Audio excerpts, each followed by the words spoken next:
Sorry, Ruts gig, stay on it.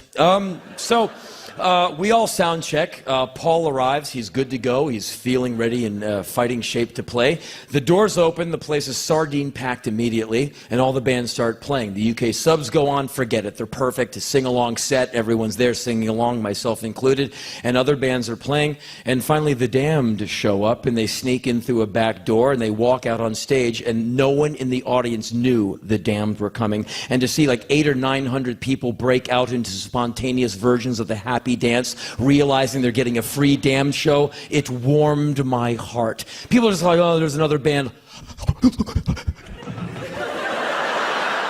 They're like, whoa! And the Damned were amazing. They were so good. And I realized that we're going on after the UK subs of the Damned. What were we thinking? What were we thinking?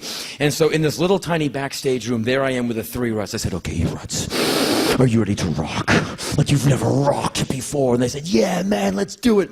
And four gray-haired men are shoved out on stage, and the place goes nuts because they're the band you came to see. And I said, ladies and gentlemen, the man of the hour, the man on guitar, Mr. Paul Fox. And the place goes nuts, and I introduced the rest of the band.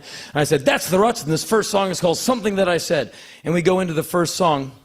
And about halfway through this 2.5-minute song, I realized that we sound really good. I mean, we're pulling it off. The band sounds fantastic. Paul's killing it. The rhythm section is just nailing it down, and I'm not screwing up the song.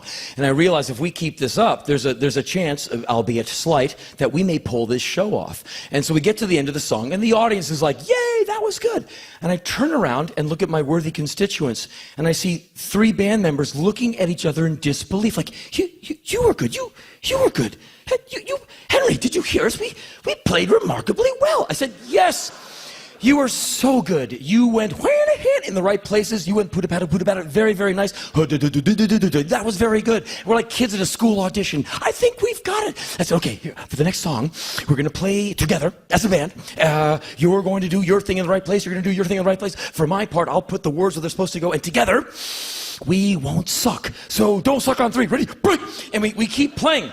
And we keep not screwing the songs up. I mean, I may have employed a semicolon where a comma would have been more appropriate, but that's the minutiae. I tend to get hung up on that stuff. You know me by now. Anyway, we get to the end of the set, and I came up with an idea for the last song of the set. The last song of the set was In a Rut. Basically, we're ending the show at the beginning of the band's career. Like, the last song is their first A-side. Kind of poetic in a way.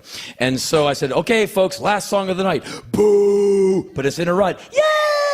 And I said, all of you know this song inside out. You know, there's a big sing-along outro chorus. I want every single person in this building singing, right? And everyone's like, yeah! And I said, hopefully all the rock stars backstage will come out and help us. We hope. And so we get to the end of the song, and I look over on this side of the stage, and the stage is flooded with all the opening bands. Captain Sensible is out there hogging the mic, singing away, and it was fantastic. So the audience is singing, the bands are on stage singing, and a human life form slams into me. It's Charlie Harper of the UK subs, my punk rock surrogate dad, and he grabs the mic, and there I am, shoulder to shoulder, singing a Ruts song with a UK sub, and I realize my work here is done. And I want a spear to come out of the sky. It does kill me, but before I die, get some photos of it. Because I do not want my grave to be kept clean. I want content on the internets after I'm gone. And if it's only me and Charlie Harper touching shoulders, me and my punk rock surrogate dad, I'm like, get photos, we're touching, this is so cool. And it was great. We finished the song together as bros singing this song, and the audience was great, and I said, ladies and gentlemen, one more time, Mr. Paul Fox on guitar, and everyone starts cheering, and I think everyone figured it out very quickly that the next time they see Paul Fox is going to be an obituary. And so people started cheering, but they're saying goodbye, you know, and they're like, Paul, you're great. People are yelling things at him. It almost sounds like abuse until you listen to what they're saying. Like, I love you, man. And I'll never forget Paul's expression on his face. He looked into the audience, these people all pointing at him like, yeah! And he had this weird look on his face, like a kind of confused and smiling, like a kid who's lost in a department store on his birthday. He knows something as good is happening, but he's not too sure what's going on. And he's like, me? And I was like, yeah, you, man. And he was like bucketed with waves of affection. It was just so nice to see that he understood what his music means to people. And just to see all that, good stuff hit him, it was worth the price of admission. And so eventually we wandered off stage, and the backstage environment is very intense. I was having a hard time with it because I was momentarily happy that all the bands were great and we pulled off our show. And then I would remember why we're all in this building sweating away, because Paul's dying. That's the only reason there's an audience in the place tonight. That's the only reason we're all backstage is this guy's dying. He doesn't have a chest cold, man. He's dying of cancer. So I'm like, yeah, I'm really happy. Oh, I'm really sad. I'm happy. I'm sad again. And at one point, I'm in that little tiny dressing room they had for the Ruts, and Paul's in there. I'm alone with Paul, and he's putting his jacket on, and he's fixing to leave. And he said, hey, Henry, I'm really tired. I'm going to go home, which means I'm in a lot of pain, and I'm going to keel over if I don't get out of here. And I realized this is the last time I'm going to see Paul Fox alive, and these are the last words I'm ever going to say to him. And many of you have spoken to someone for the last time, and you know it's going to be the last time. You look at this person, maybe they're in hospice care, it's a relative, someone is dying. I've done this a few times in my life. And when you like this person, you want to kind of sum up everything and just say the right thing, not one word or comma out of place, figuring I'll just get it right and we'll kind of part ways, and I said my thing and he got it and we're good. And it's for me, I don't know how it was for you. For me, the previous time never helps me with the next time. And there I was in that deja vu square one, trying to sum up something, and I get no traction whatsoever. And there I am in front of Paul, making a fool of myself. I'm almost in tears. I'm like, Paul, I really like you, and thanks for letting me be in your band, and your music changed my life, and I'm never going to forget this, and I'm never going to forget you. I'm always going to play your music forever. And he said, Henry, shut up. I was like, thank you. He said, Henry, you were the right guy for the job. You sang great tonight. The audience loved it. I had a really good time. Don't worry about me. We'll talk again sometime. I got to leave. I'm really tired. Now get out of my way and let me go. And he's basically letting me off the hook. And I said, okay. And he's leaving the room. And I don't know why I felt the desire, the need to keep shoving words into this conversation, but I could not stop talking, which is a problem I have. You've found that out by now. And so I said, Paul, he turns around and he says, what? I said, and I had nothing. I was like, give him hell. And he went, right, okay. You weirdo. He walks up, I'm like, give him hell. That's what the fuck you so fucking do?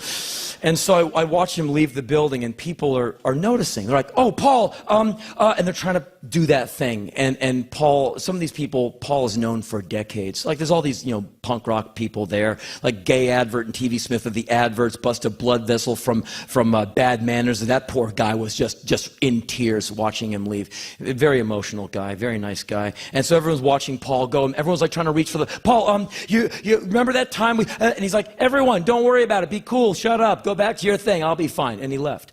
And about 20 minutes later, the rest of us left. There's nothing to do. We walked out, and I'm walking up the street in front of the venue. There's nobody outside. Everyone's gone home. It's me and Segs and Ruffy, the rhythm section, and their 2 wives. And there's 5 of us walking up the street.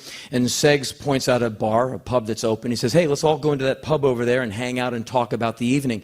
And I said, I'd like to, but I can't look at you guys anymore. And they said, what do you mean? I said, I'm very overwhelmed emotionally. I like you, but I don't want to start crying in front of you. I'm very confused right now. So how about this? I'll just leave and I'll just go and I'll see you guys some other time.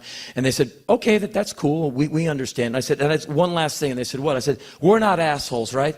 And they said, what do you mean? I said, what we did inside there tonight was legitimate, right? It's not just some hacks getting together and taking advantage of the past. That was like real work that we did. That was real music. And they said, Henry, how did it feel? I said, it felt great to me. They said, did you see the audience? I said, yeah, they seemed to like it. I said, Henry, they loved it. Do you see the smile on Paul's face? He had a great time tonight. You were the right guy for the job. You sang great. We played well. The audience liked it. Paul liked it. We're all good. Now get out of here. We're fine. You did great. Go. I said, so we're good? He said, Henry, we're better than good. Walk. I'm like, okay, thank you. And I walked away, and I got into a cab, and I went back to the hotel. I went back to my room and kind of fell apart for a little while. I had an emotional moment, an emo-mo, if you will.